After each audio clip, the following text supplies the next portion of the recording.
Betapa besar kasih-Mu Allahku, hingga Kau berikan Yesus padaku, supaya aku tidak binasa, melainkan beroleh hidup yang kekal.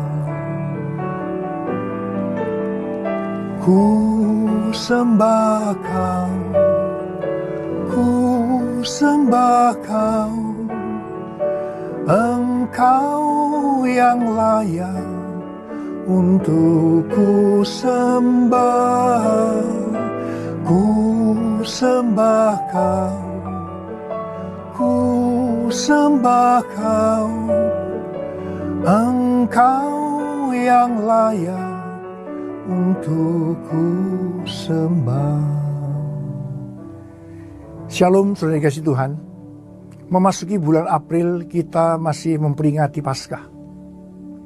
1 Korintus 15 ayat 3 dan 4 berkata demikian. Sebab yang sangat penting telah kusampaikan kepadamu, yaitu apa yang telah kuterima sendiri, ialah bahwa Kristus telah mati karena dosa-dosa kita, sesuai dengan kitab suci, bahwa Ia telah dikuburkan, dan bahwa Ia telah dibangkitkan pada hari yang ketiga, sesuai dengan kitab suci. Saudara, Tuhan Yesus mati karena dosa-dosa kita. 1 Yohanes 3 ayat 16 berkata, demikianlah kita ketahui kasih Kristus, yaitu bahwa Ia telah menyerahkan nyawanya untuk kita.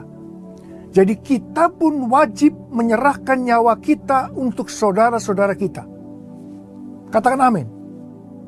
Saudara, Tuhan Yesus karena kasih-Nya, Dia menyelamatkan saudara dan saya. Untuk itu Dia mati. Dia menyerahkan nyawanya untuk kita. Saudara, kita pun harus berlaku seperti itu. Karena pesan firman Tuhan yang begitu kuat memasuki tahun 2013. Barang siapa mengatakan bahwa ia ada di dalam Dia, ia wajib hidup sama seperti Kristus telah hidup.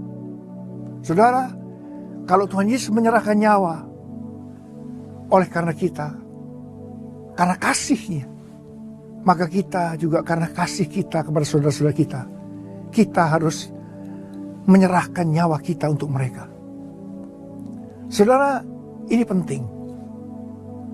Di dalam menyerahkan nyawa untuk saudara-saudara kita, ini merupakan satu senjata yang sangat ampuh untuk mengalahkan iblis. Kalau kita membaca dari Wahyu 12 ayat 11, dan mereka mengalahkan Dia, artinya kita mengalahkan iblis oleh darah anak domba dan oleh perkataan kesaksian mereka, kesaksian kita. Karena kita tidak mengasihi nyawa mereka, nyawa kita sampai ke dalam maut. Dan saya tahu hari ini Tuhan berpesan kepada kita, jangan kita mengasihi nyawa kita. Dan saya percaya kalau kita lakukan ini, maka akan banyak jiwa-jiwa yang akan datang kepada Tuhan Yesus. Saudara, kalau kita lihat proses bagaimana Tuhan Yesus menyerahkan nyawa untuk saudara dan saya. Yang pertama-tama, Dia mengalami satu masa ketakutan. Oh, Dia ketakutan. Itu yang mungkin kita akan rasakan, ketakutan. Tapi apa yang Dia perbuat?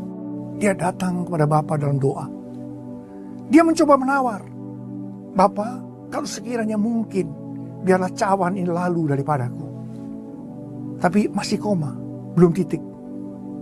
Tapi biarlah bukan itu kehendak-Ku yang jadi, tapi kehendak-Mu yang jadi. Saudara, kita harus melakukan seperti itu. Mungkin kita dalam menginjil, banyak tekanan-tekanan. Nyawa kita terancam. Mungkin kita menawar kepada Tuhan.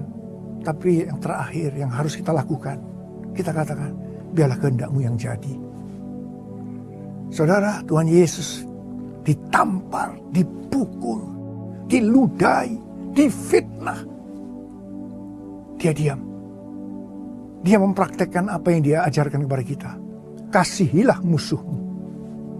Saudara, Tuhan Yesus berkata, kalau kamu mengasihi orang-orang yang mengasihi kamu, apa jasamu? Karena orang-orang berdosa melakukan hal yang sama. Saudara, ini yang harus kita lakukan. Saudara yang dikasihi Tuhan, tangan Tuhan Yesus dipaku, kaki Tuhan Yesus dipaku. Saya mau katakan kepada saudara, kita harus memaku tangan kita, memaku kaki kita terhadap hal-hal yang mendukakan hatinya Tuhan. Kita harus paku itu. Mari sejenak, saya mau ajak saudara untuk merenungkan apa yang kita gunakan dengan tangan, dengan kaki kita selama ini. Saya berdoa, biar tangan, kaki ini dipaku untuk hal-hal yang tidak menyenangkan hatinya Tuhan. Pada waktu Tuhan Yesus tergantung di atas kayu salib, oh, dia sangat-sangat menderita. Semua orang yang lalu lalang, para tua-tua, orang Farisi, ahli Taurat, prajurit-prajurit, sampai salah satu penjahat yang ada di sebelahnya, semua mengolok-olok dia. Sakitnya luar biasa. Itu mungkin akan kita alami. Tapi apa yang Tuhan Yesus kata? Ya Bapa, ampunilah mereka, karena mereka tidak tahu apa yang mereka perbuat. Saudara, inilah yang akan kita alami di dalam menginjil untuk memenangkan jiwa untuk Tuhan Yesus. Dan saudara, Tuhan Yesus karena kasihnya, dia menyerahkan nyawanya, mati buat saudara, buat saya. Tapi puji Tuhan, pada hari yang ketiga, Tuhan Yesus bangkit dari kematian. Oh, kalau Tuhan Yesus bangkit, saudara dan saya juga harus bangkit. Saudara, siapakah kita ini sebelum kita mengenal Tuhan Yesus? Kita adalah semua orang berdosa. Upah dosa adalah maut, mati. Tapi setelah kita kenal Tuhan Yesus, kita percaya kepada Dia, kita menerima Dia sebagai Tuhan dan Juru Selamat kita, kita hidup. Saudara, pertahankan ini. Pertahankan ini agar kita hidup selama-lamanya bersama-sama dengan Tuhan Yesus. Kita harus jaga. Satu hal yang ingin saya katakan kepada saudara, bukan semua orang yang menamakan dirinya Kristen masuk surga. Saudara harus tahu itu. Alkitab dengan jelas berkata, hanya mereka yang bertahan, yang setia sampai akhir, mereka yang akan diselamatkan. Karena itu saudara, menjadi orang Kristen, kita harus sungguh-sungguh. Saudara, kalau Tuhan Yesus hidup, saya berdoa, semua saudara hidup, dan kita sama-sama bertemu di sorga nanti. Saudara yang dikasihi Tuhan, kebangkitan Tuhan Yesus berbicara tentang satu mujizat yang terbesar. Kubur kosong itu adalah mujizat yang terbesar. Kalau Tuhan Yesus mengalami mujizat, saudara dan saya pasti akan mengalami mujizat. Dan saudara, ini adalah tahun 2013, tahun pemulihan seutuhnya. Segala sesuatu yang tidak baik akan dibuat jadi baik oleh Tuhan. Mujizat terjadi dalam hidup saudara. Dan saya mau katakan kepada saudara, mujizat masih tetap ada. Mari, saya mau berdoa buat saudara. Angkat tangan saudara. Bapa, Engkau melihat tangan-tangan yang terangkat, anak-anakmu. Urala masikiara laba laba laba laba laba laba. Urala laba laba laba. Mereka menangkap pesanmu hari ini Tuhan. Barang siapa mengatakan bahwa ia ada di dalam Dia, ia wajib hidup sama seperti Kristus telah hidup. Biarlah mereka semua keluar sebagai pemenang. Dan mereka diberkati selama ada dalam dunia ini. Dan mereka semua masuk surga. Terima kasih Bapa.